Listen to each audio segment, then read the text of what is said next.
भुवो भरावतारकं भवाब्धिकर्णधारकं यशोमती किशोरकं नमामि चेतचोरकं भुवो भरावतारकं भवाब्धिकर्णधारकं यशोमती किशोरकं नमामि दृगन्तकान्तभङ्गिनं सदा सदा संगिनं दिने दिने नवं नवं नमामि नन्दसंभवं दृगन्तकान्तभङ्गिनं सदा सदा संगिनं दिने दिने नवं नवं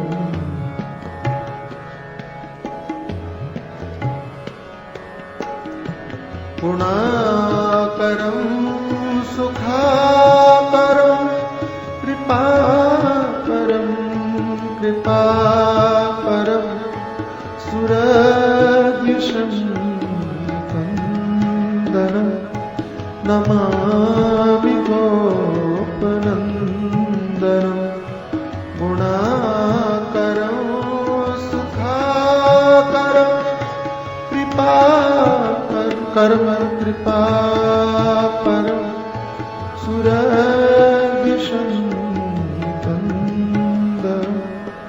नमामि गोपनन्दनं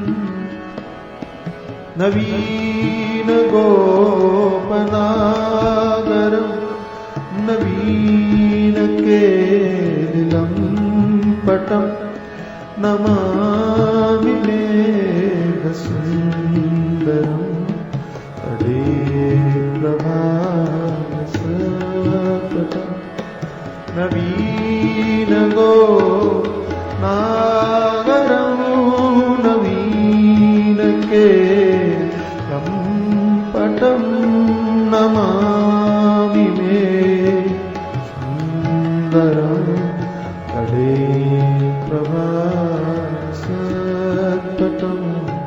तडेलभासपटं तडेलभासपटं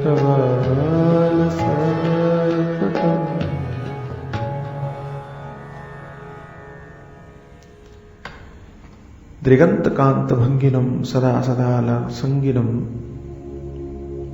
दिने दिने नवं नवं नमामि नन्दसंभवम्। जो संसार का उद्धार करने वाले हैं, पूरी भूमि का भार उतारने वाले हैं, संसार सागर से पार उतारने के लिए एकमात्र कर्णधार हैं यशोमती किशोर चित्त चोर भगवान कृष्ण को हम प्रणाम करते हैं। दृगंतकांत भंगिनम, जिनकी देखने की दृष्टि चितवन बड़ी प्यारी है, सदा सदा लसंगिनम, दिव्य वस्त्र आभूषण धारण करके श्रृंगार करते हैं, दिने दिने नवम नवम, जो प्रतिदिन नवीन मालूम पड़ते हैं, नमामि नंद संभवम, ऐसे नंदलाल को हम प्रणाम करते हैं, नमस्कार करते हैं।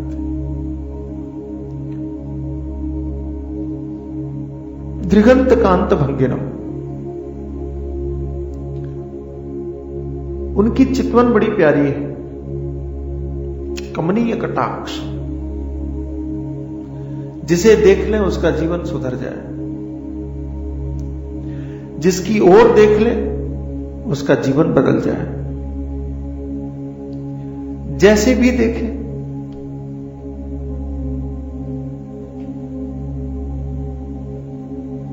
कि किसी का प्रेम से देखना भी खतरनाक हो सकता है, कि किसी का क्रोध से देखना भी कल्याणकारी हो सकता है। क्या है? निर्वाणदायक क्रोध जाकर। पूतना को क्रोध की दृष्टि से देखा तो बुरा हुआ कि अच्छा हुआ? क्रोध की दृष्टि भी जहां कल्याण करने वाली है, उनकी चितवन तो सदा सुहानी है, वो कैसे भी देखे। कि रावण ने कहा कि आप देख लो, कैसे भी। और यही फर्क है, यही अंतर है। मैं कहीं सुन रहा था, सच्चाई कितनी भगवान जाने, कहा पुलिस वालों की न दोस्ती भली न दुश्मनी भली। दोस्ती करो तो भी फंसो, क्या आपकी चीजों का उपयोग फ्री में करेंगे? दुश्मनी करो तो फंसा नहीं।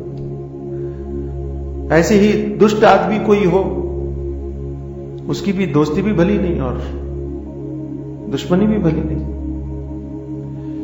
कि कोई बदनाम हो, भाई वाला भाई हो, उसकी दोस्ती भी भली नहीं और दुश्मनी तो खैर भली है ही नहीं। मैं ऐसा मानता हूं संसार वैसा ही भाई वाला भाई है, इसकी दोस्ती भी भली नहीं। ध्यान रखना, इसकी दुश्मनी भी भली नहीं। संसार की तटस्थ रही है, मतलब नहीं, व्यवहार से व्यवहार। वो है ना, आदाब कर लिया है जो राह में मिले। व्यवहार का निर्वाह करने के लिए संसार से संबंध हो, न दोस्ती भली न दुश्मनी भली, न रागात्मिका चिंतन भला है, न रागात्मक चिंतन भला है, न द्वेषात्मक चिंतन भला है। ये संसार मेरा मेरा मेरा मेरा, ये भी बेकार। ये संसार मेरा नहीं मेरा नहीं मेरा नहीं, ये भी बेकार। ये पैसा पैसा पैसा, ये भी बेकार। ये नहीं पैसा, ये भी बेकार। संसार का सकारात्मक चिंतन भी न हो, संसार का नकारात्मक चिंतन भी न हो। क्योंकि चाहे आप सकारात्मक करो, चाहे आप नकारात्मक करो, चिंतन तो संसार का ही होगा, जो कि कल्याणकारी नहीं है, ठीक नहीं है। और भगवान, आहा, तो कहा भगवान का चिंतन कैसे भी करो, कामात, क्रोधात, भयात, स्नेहात। कि भगवान का चिंतन काम से करो, क्रोध से करो, भय से करो, डर करके करो, प्रेम से करो, अनुराग से करो, मोह से करो, कैसे भी करो तो क्या होगा? बोल, कल्याण है। गोपियां गई भगवान के पास, तो परीक्षित ने कहा महाराज एक बात बताइए, ये गोपियां तो भगवान को भगवान मान के नहीं गई, जार बुद्धिया संगता, कि भगवान को प्रेमी मान करके गई, यार मान करके गई, यार ही जार बन गया। हाँ? नहीं, जार ही यार बन गया। हाँ। यार मान के गई तो क्या उनका भला हुआ, उनका भल्या कल्याण होगा? भगवान सुखदेव ने कहा अजीब बात करते हो कि जब रावण ने दुश्मन मान करके उनका भजन किया तो उनका भला हो गया, तो इन्होंने तो प्रेम किया था। कि जिन्होंने शत्रु मान करके परमात्मा का भजन किया, उनका भला हो गया। तो भक्त की एक ही विलासा है कि प्रभु आप देखो हमको। कैसे? बोले आपकी मर्जी, कैसे भी देखो, फर्क नहीं पड़ता। क्रोध से देखो तो भी हमें मालूम है कि हमारा भला होगा, प्रेम से देखो तो भी भला होगा, आपकी जैसे मर्जी हो। ये भक्त का स्वभाव है कि वो भगवान से कहता है कि आप जैसे देखो हमें मंजूर है। क्यों? क्योंकि हमें मालूम है कि आपका देखना अद्भुत, कमनीय है। भगवान की चितवन तो आप देखो, किसी भी चित्र में देखो, किसी कल्पना वाले ने जो बनाई, उनकी आंखें देखो कि डूब जाए। गोपियों ने तो भगवान का वो चितवन याद किए, और अनेक बार याद किया, बोले आपका वो देखना हम कभी विस्मृत नहीं कर सकते। और ऐसा देखना है, ऐसा देखना है, ऐसा देखना है कि अगर आपको भगवान का देखना आ गया तो दुनिया का देखना छूट जाए। परमात्मा का देखना आ जाए, भगवान कैसे देखते हैं उनका निहारना देखना आ जाए, समझ आ जाए, तो दुनिया को निहारने की वृत्ति ही खत्म हो जाए, छूट जाए। संसार में आप अपेक्षा करते हो कि कोई आपकी ओर देखे, अरे भगवान देख रहे हैं, उनको देखो ना। परमात्मा देख रहा है आपकी तरफ, उसको तो देखो। हम लोगों की तरफ, लोगों की दृष्टि चाहते हैं, अटेंशन प्लीज, है ना? लोगों को अपनी ओर दे, क्या मिलेगा भाई लोगों को देखने की ओर से, या लोगों की अपनी ओर आकर्षित करने से क्या मिलेगा? अगर परमात्मा को, अच्छा परमात्मा को आकर्षित करने की जरूरत नहीं है, वो तो देख ही रहा है, देखना आपको। आचार्यों ने क्यों कहा दृगंत कांत भंगिनम, आपका देखना बड़ा कमनीय है। कहा क्यों? इसलिए कहा कि तुम देखो, हमने तो देखा, संतों ने तो देखा, महात्माओं ने तो देखा कि भगवान का देखना बड़ा कमनीय है, बड़ा प्यारा है। अच्छा बहुत प्यारा है, हाँ कैसा है तुम देख लो ना। वो ईश्वर तो सदैव निहार रहा है, देखने की हमें जरूरत है, देखना ही प्यारा है। बोले नहीं नहीं, सदा सदा लसंगिनम, हर चीज प्यारी है। क्या है? मधुराधिपते रखिलम मधुरम, हर चीज मधुर है, उनसे जुड़ा हुआ हर पदार्थ मधुर है, उनसे जुड़ा हुआ हर संबंध मधुर है। वे तो ऐसे अद्भुत मधुर है कि जो भी जुड़ता है वो भी मधुर हो जाता है। कि वो तो शक्कर है, शक्कर, उसमें जो भी डालो मीठा हो जाता है। वो तो शक्कर है कि उसमें करेला भी डालो तो मीठा हो जाता है।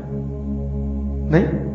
अच्छा कभी सुना कि करेले ने शक्कर को कड़वा कर दिया? सुना है?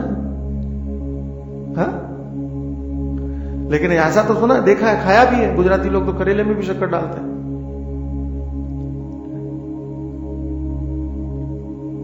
ताकि कड़वापन न लगे। तो शक्कर जैसा भगवान है, इतने मधुर है, इतने मधुर है, इतने मधुर है कि वहां कुछ खटकता ही नहीं है, कुछ खटकता नहीं। श्रीमद् भागवत में शुरू में आया कि भागवत कैसा है, तो कहा रसमालयम, ऐसा फल है कि रस ही रस, बड़ी बढ़िया बात है। कहा क्या है? बोले फल है। भागवत क्या है? निगम कल्पतरोर गलितम फलम, फल है। तो कहा ठीक है फल है, लेकिन फल तो आपने खूब सुनाया है, खूब सुना है, तो फल में तो कुछ खाने लायक भी होता है, कुछ फेंकने लायक भी होता है। कि छिलका फेंकने लायक होता है, कि गुठली बोलते हैं क्या अंदर, तो कहा वो तो खाई नहीं जाती, वो तो फेंकने लायक होती है। तो अगर भागवत फल है तो उसमें फेंकने लायक क्या है, खाने लायक क्या है? तो भगवान सुखदेव कहते हैं नहीं नहीं, ये अजीब फल है। कैसा है? बोले रसमालयम, ये इसमें न गुठली है न छिलका है, इसमें रस ही रस है। आहा, कल्पना कर सकते हैं थोड़ा सा द्राक्ष की तरह कि इसमें कुछ भी फेंकने लायक नहीं, सब खाने लायक है। ऐसे ही वो कैसा है? रस ही रस है, फेंकने लायक कुछ भी नहीं, त्याज्य कुछ भी नहीं है। ऐसे ही भगवान है, इनमें खटकने वाला कुछ नहीं, सब कुछ मधुर है, सब कुछ मधुर है, सब कुछ, सब सब सब कुछ।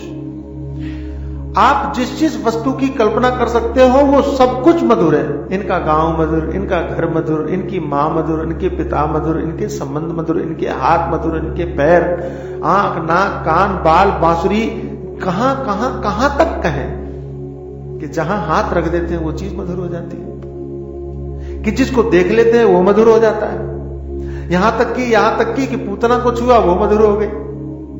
बताइए, कंस को छुआ वो मधुर हो गया, यानी सबका भला होता चला गया, सबका कल्याण होता चला गया। इतने मधुर है, इतने प्रिय है, इतने प्रिय है। तो अब आप सोचो कि जब ये कंस को भी मधुर बना सकते हैं, कि पूतना को भी मधुर बना सकते हैं, तो हमको छू ले तो हम क्यों ना मधुर हो जाए। अच्छा, हमारे महात्मा एक और बात कहते हैं कि कंस को मधुर बनाया, कि पूतना को मधुर बनाया, जाने दो। अरे जो लोग इनका ध्यान करने लगते हैं वे भी मधुर हो जाते हैं। इनका ध्यान करने वाले मधुर हो जाते हैं, इनका ध्यान करने वालों के चेहरे पर मधुरता आ जाती है। आहा, कि इनका नाम लेने वालों जो कहते हैं, जो गाते हैं मधुराधिपते रखिलम मधुरम, मधुराधिपते रखिलम मधुरम, जो गाते हैं वो मधुर हो जाते हैं, जो बोलते हैं वो मधुर हो जाते हैं। अहो बत शपचो तो गरीयान यज्जिह्वाग्रे वर्तते नाम तुभ्यम। कुत्ते का मांस खाने वाला व्यक्ति भी आपकी जिह्वा, अपनी जिह्वा से आपका नाम ले तो गरियान श्रेष्ठ हो जाता है, महान हो जाता है, मधुर हो जाता है। ये कहना चाहिए, मधुर हो जाता है। यह उनकी मधुरता की खूबी है, विशेषता है।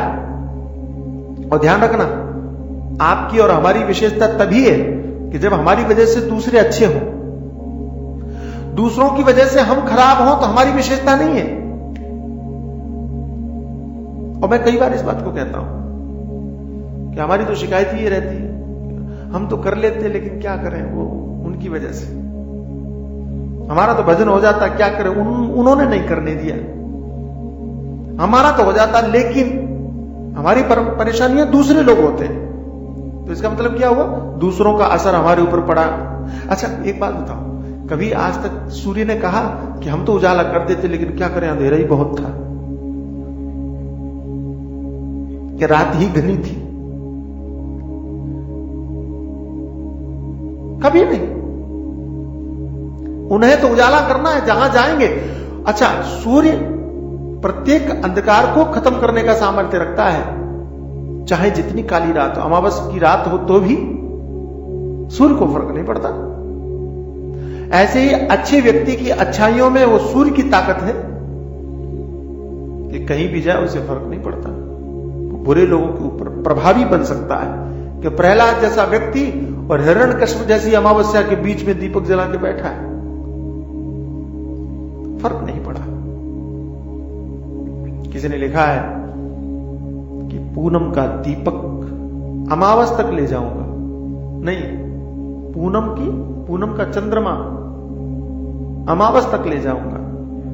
एक दीप मेरा भी आंगन में रख लो, एक दीपक हो तो अमावस्या को भी पूनम बना सकता है। कि कौन कहता है कि दिवाली को अमावस्या होती है? कौन कहता है? दिखाई पड़ता है इतने दीप, इतना प्रकाश, इतना उजाला, कि अमावस्या छुप गई, मालूम ही नहीं पड़ता। हमारे त्योहार भी बड़े अजीब हैं, अद्भुत है, बहुत सुंदर है, बहुत सुंदर त्योहार है। ये घोर घनघोर रात्रि में भी हम उजाला करने का सामर्थ्य रखते हैं। और फिर भी हम संसार की छोटी छोटी बातों से परेशान होकर के और अपने चिंतन से हट जाते हैं। नहीं होना चाहिए। भगवान को देखो, सदा सदा लसंगिनम, सुंदर श्रृंगार करते हैं। इस बात से हमको दोनों बातें समझनी चाहिए कि भगवान श्रृंगार करते हैं, भगवान सुंदर हैं, सजे हुए हैं, हम भी सुंदर बने। भगवान सुंदर है तो हमको भी सुंदर बनना चाहिए। भगवान सजे हुए हैं, हमको भी सजना चाहिए। एक बात। दूसरी बात, हम पूजन करते हैं तो जैसे सजे हुए हैं वैसा हम सजाएं। हमारे एक संत हैं, वो कहते हैं कि देखो, परमात्मा से जुड़ने के कई तरीके हैं, अनेक तरीके हैं। उनमें से एक तरीका है कि आप भगवान का श्रृंगार करो, प्यार से करो, आनंद से करो, मजे से करो, मस्ती से करो। उनको वस्त्र पहनाइए ना तो खो जाइए, कि उनको चंदन लगाइए तो खो जाइए, कि उनको कुंडल पहनाइए तो खो जाइए, कि उनको मुकुट पहनाइए तो खो जाइए। श्रृंगार करिए कि ऐसे ऐसे भगवान थे। श्रृंगार के माध्यम से परमात्मा से जुड़िए। हर माध्यम से परमात्मा से जुड़ा जा सकता है, हर चीज से, हर चिंतन से परमात्मा से जुड़ा जा सकता है। और मैं फिर कहूं कि कोई भी चीज खराब नहीं है। आप कैसे भी जुड़ो। दिने दिने नभम नभम नमामि नंद संभवम। प्रत्येक दिन नवीन है, पुराने होते ही नहीं है जी। आप पुष्प देख रहे हैं, सुंदर लग रहा है, और शाम को मुरझा जाएगा, कल तो बिल्कुल ही, परसों तो देखने लायक भी नहीं होगा, और अगले दिन तो बदबू आने लगेगी, है ना? हर तरफ से त्याज्य हो जाएगा कि आप हाथ भी न लगा सकें, ऐसा हो जाए, रखे रखे। संसार का प्रत्येक पदार्थ ऐसा ही है, संसार की प्रत्येक वस्तु ऐसी ही है कि प्रतिक्षण बदल रही है, प्रतिपल परिवर्तित हो रही है। और भगवान तो कहा कि मजे की बात है। अच्छा, एक अद्भुत बात बताएं आपको कि बदल रही है पर संसार की चीज भी बदल रहे हैं, भगवान भी बदल रहे हैं। हाँ, कैसे कि कभी पुराने नहीं होते, ये भी तो बदलना ही है। कि हर बार नए मालूम पड़ते हैं, ये भी तो बदलना ही है। मेरी बात समझे जो मैं कहना चाह रहा हूं?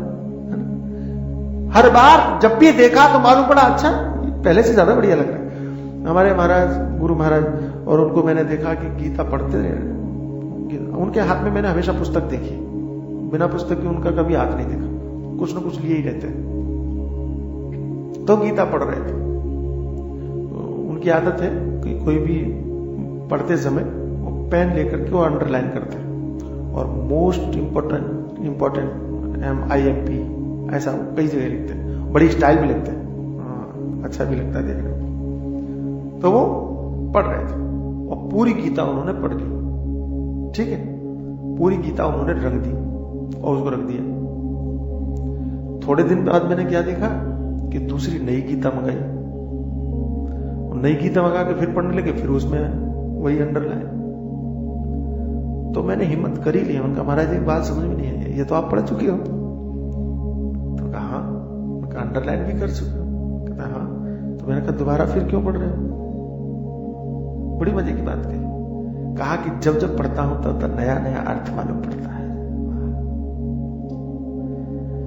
जब जब पढ़ते हैं तब तब नया नया ऐसा लगता है भगवान ने ये नई बात कही, इसलिए हम समझ में आए। जिसकी वाणी में नया अर्थ मालूम पड़ता हो प्रतिदिन, कि जो कहा शायद ये बेहतर था, ये ज्यादा बढ़िया था। यही स्तोत्र हमको लगता है पहले से ज्यादा बढ़िया हमको लग रहा है।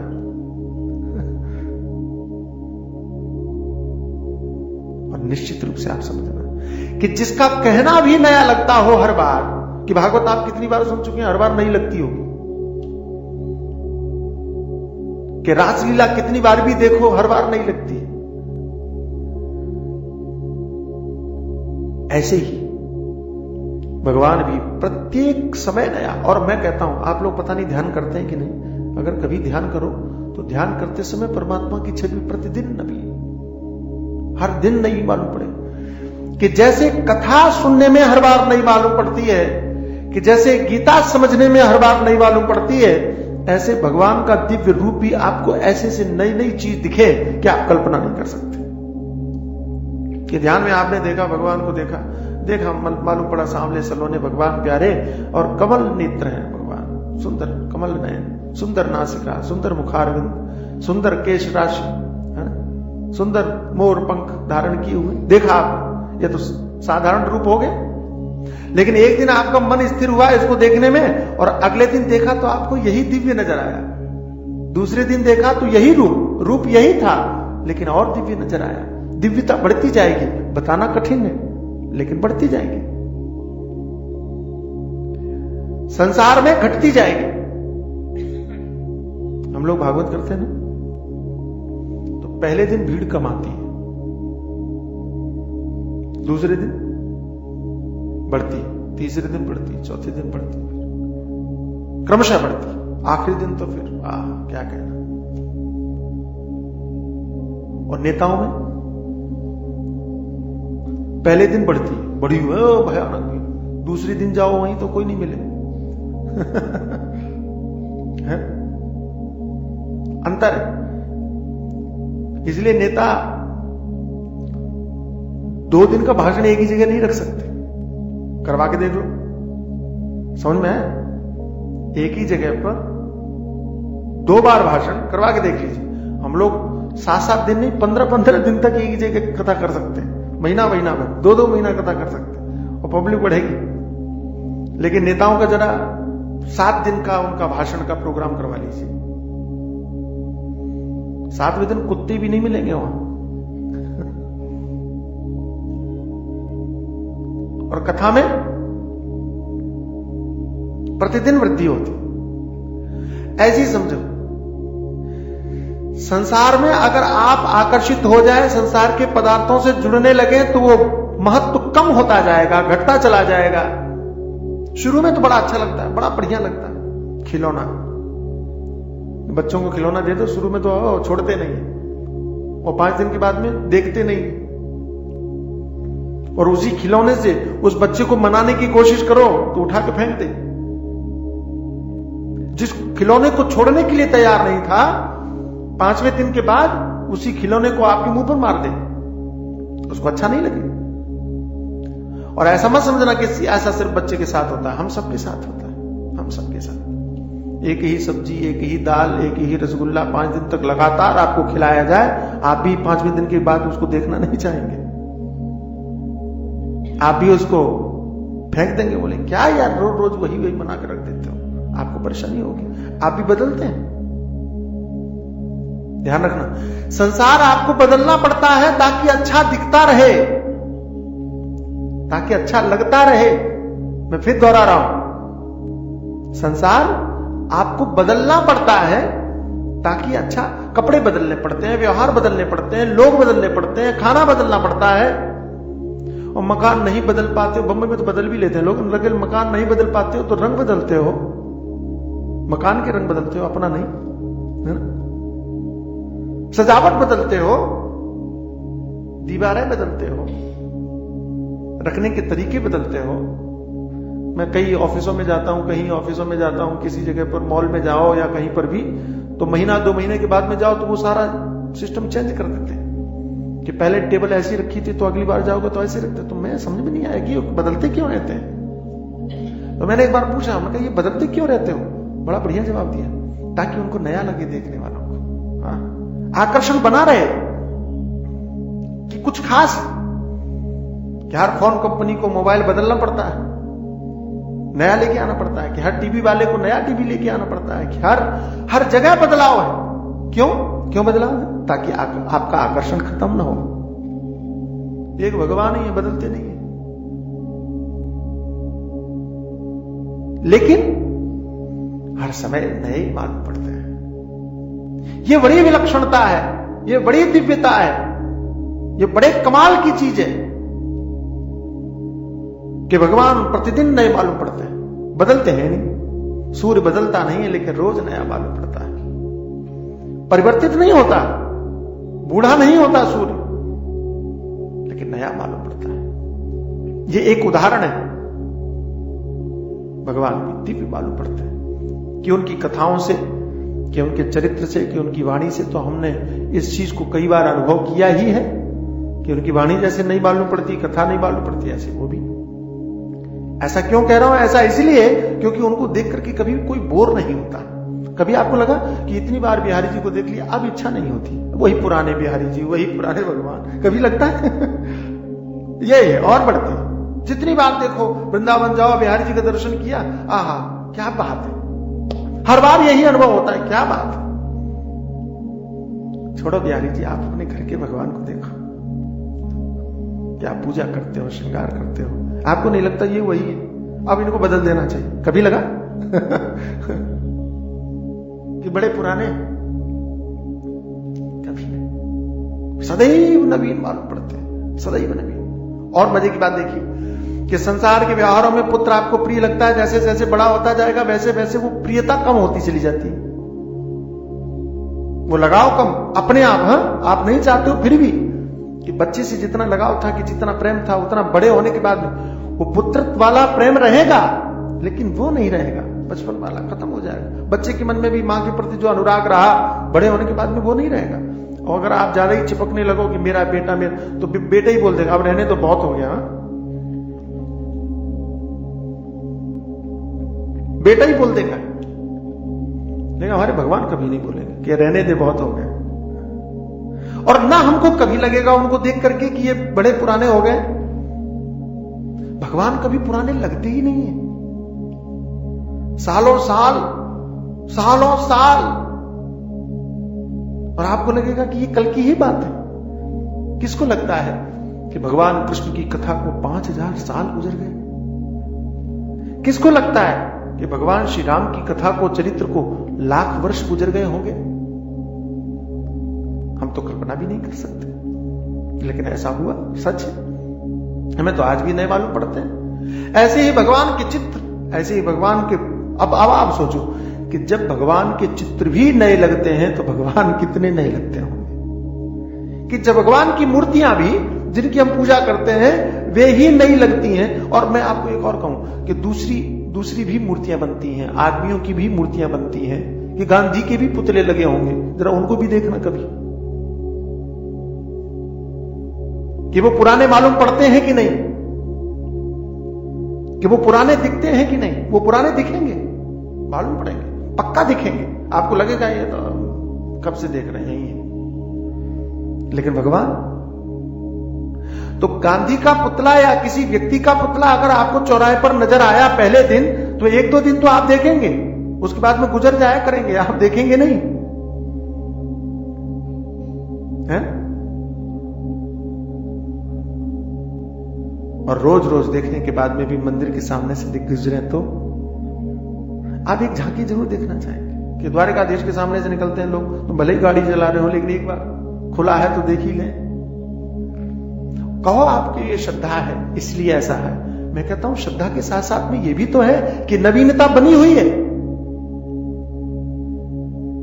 कि नयापन बना हुआ है, कि श्रद्धा है तो आदमी ठीक है कि श्रद्धा से ही जाता है। लेकिन मैं कहता हूं जिसके मन में अश्रद्धा हो उसको भी भगवान दिखा दीजिए। मैं तो कई बार कहता हूं नास्तिक से नास्तिक व्यक्ति भी भगवान के चित्र को देखकर यह नहीं कह सकता कि ये बुरा है। कैसे कहे, उसमें बुरा करने के लिए क्या है, वो भी प्रभावित होगा उस चित्र को देख करके, सुंदर लगेगा। दिने दिने नवम, प्रतिदिन नवीनता बढ़ती है, प्रतिदिन आनंद बढ़ता है। जैसे कथा में प्रतिदिन भीड़ बढ़ती है, ऐसे भगवान से जुड़ने के बाद में प्रतिदिन आनंद बढ़ता है। ऐसे नंद के पुत्र को हम प्रणाम करते हैं। गुणाकरम सुखाकरम कृपाकरम कृपापरम। वाह, गुणों की खान है, सुख की खान है, कृपा की खान है, कृपा परम कृपालु है, परम कृपालु। सुरत विशन निकंदनम, सुरत विशन, सुरत देवता, देवताओं के शत्रु दुश्मन, उनकी निकंदनम नष्ट करने वाले हैं। नमामि गोपनंदनम, ऐसे गोपनंदन को हम प्रणाम करते हैं। नवीन गोपनागरम, बड़े नटनागर हैं। नवीन केलिलंपटम, जिनकी लीलाएं भी नई नई है। वाह।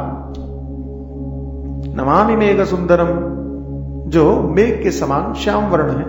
तटित प्रभाल संपटम, और उसके ऊपर उन्होंने बिजली की तरह से चमकता हुआ पीतांबर धारण किया हुआ है, शोभा है, सुंदर।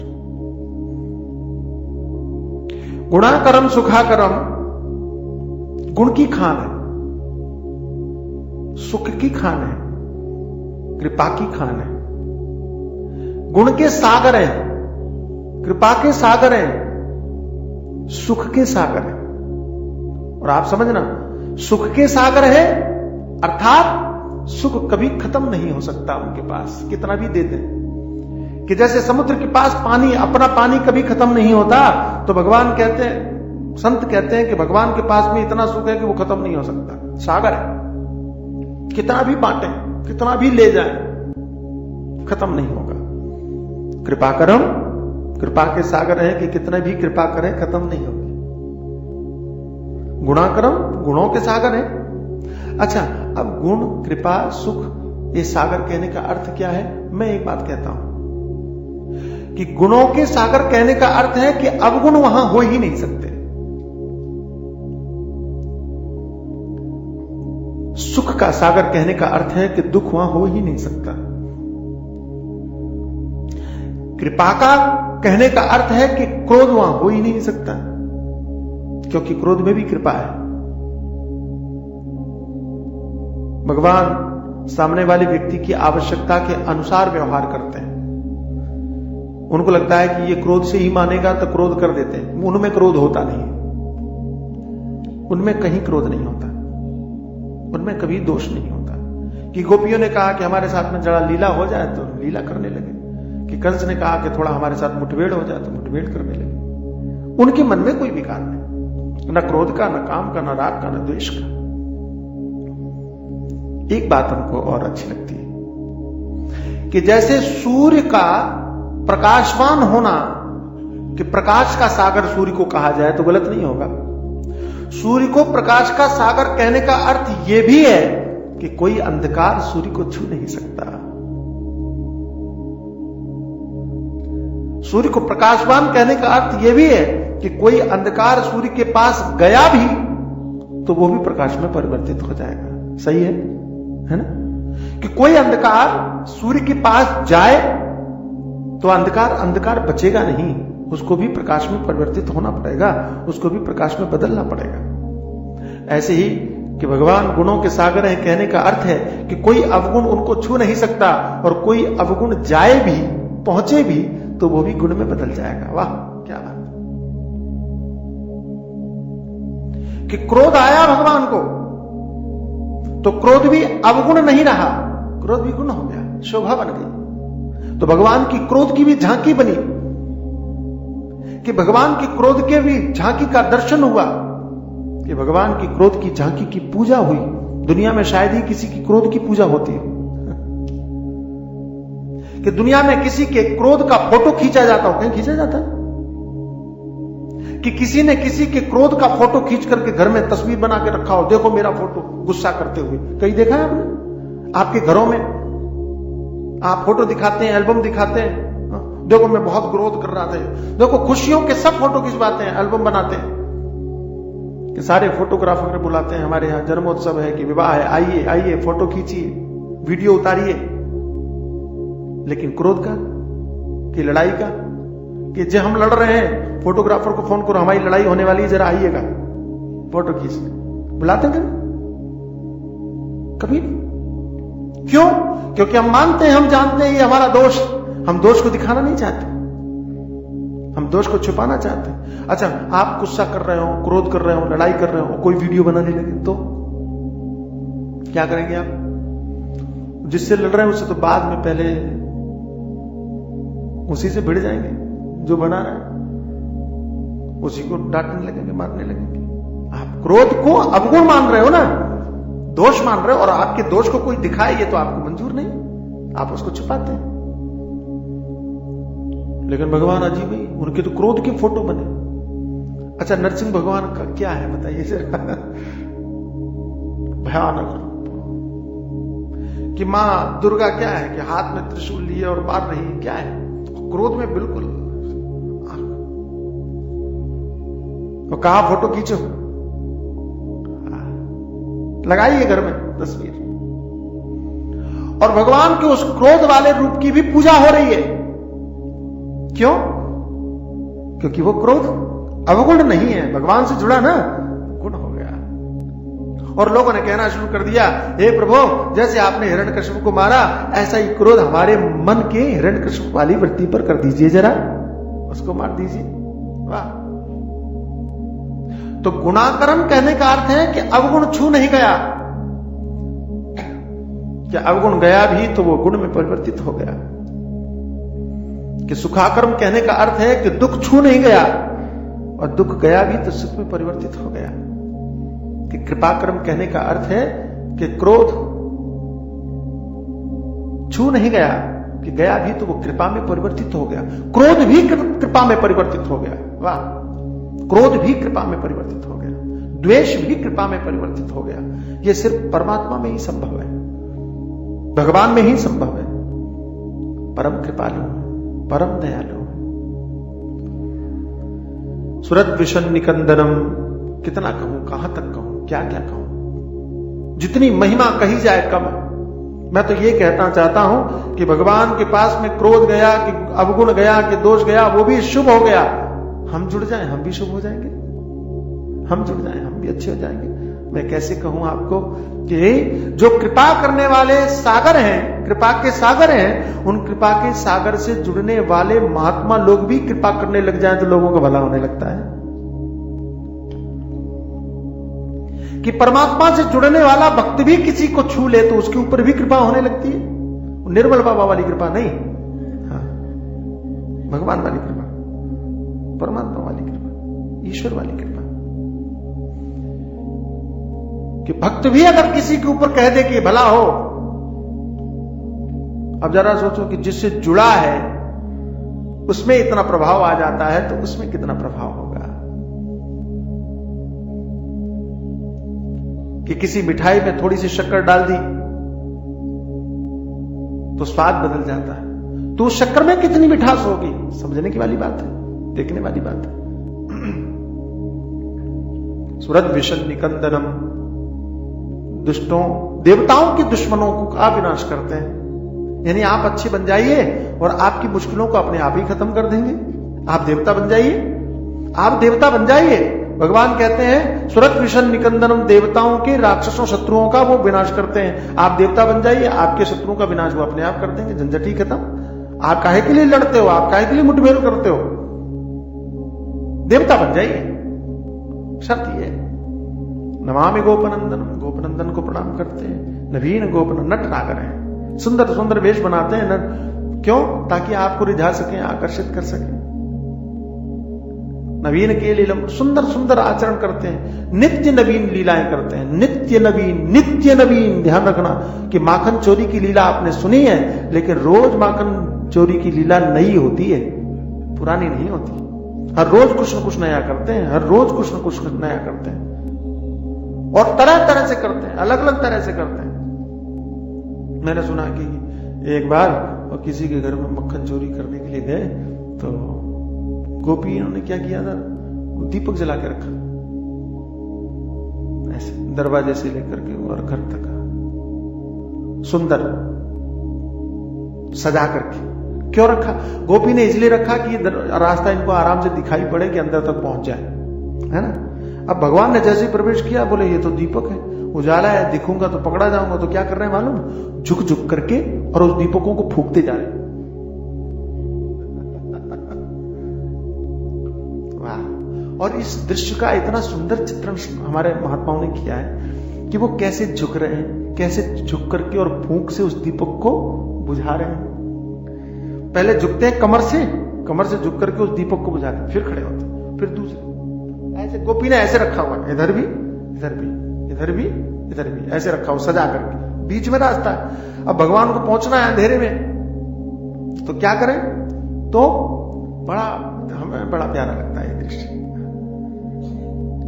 गांव में देखा मैंने, मुंह से फूंकते हैं लोग, है ना। तो भगवान मुंह से दीपक फूंक फूंक करके बुझा रहे हैं। बताइए, ये कोई कल्पना करेगा कि भगवान ऐसा करेंगे?